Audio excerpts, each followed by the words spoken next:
Hello. Welcome to another weekly update. This one is for last week, which ended on April 19th. So London surrounding area, we saw more changes, more sales, and they all happened a lot quicker. So our average day on market was 132. Now it's 128.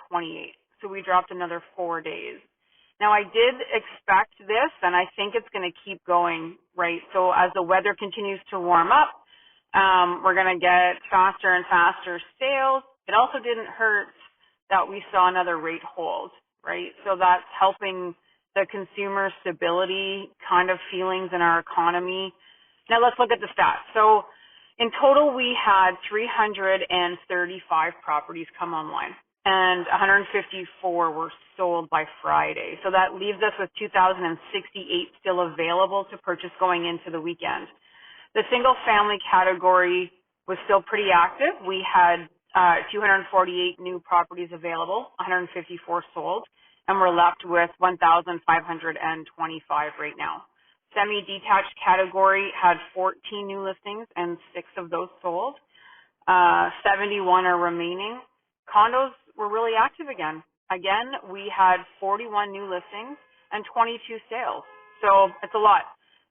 Again, it's the most popular category, which makes sense.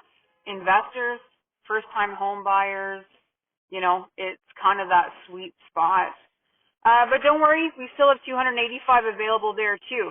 Our apartments actually did okay. We had 32 new listings and 13 sold, right? So those stats are still pretty good. And that's left us with 187 to still be considering. So the takeaway here, I think, is obvious.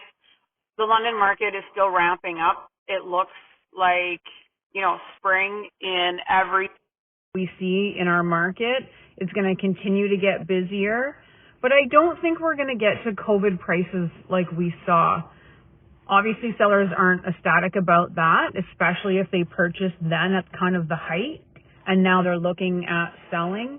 And we're seeing more and more of that because of the unaffordability of qualifying for that new mortgage rate.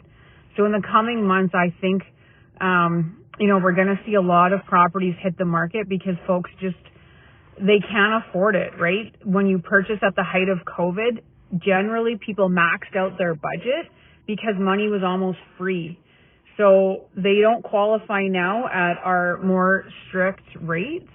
And unfortunately, the circumstance they're going to be in is just they can't renew. The government, I think, should be looking at this issue because it's going to be devastating for a lot of people.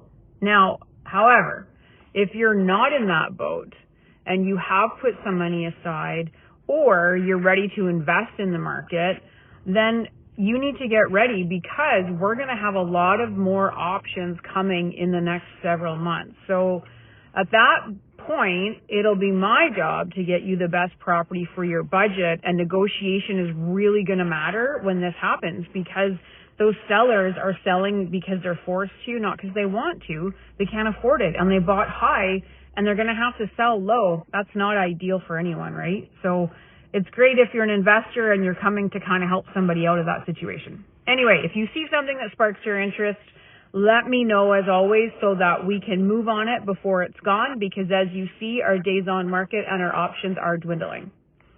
Amazing. It was a great week. I'm looking forward to this week again. I've been running crazy because it's super busy. I love it. Reach out if you have any questions or you want to, have a further conversation about something. I'm here to help. It's what I do. Have a great week, everybody. Bye-bye.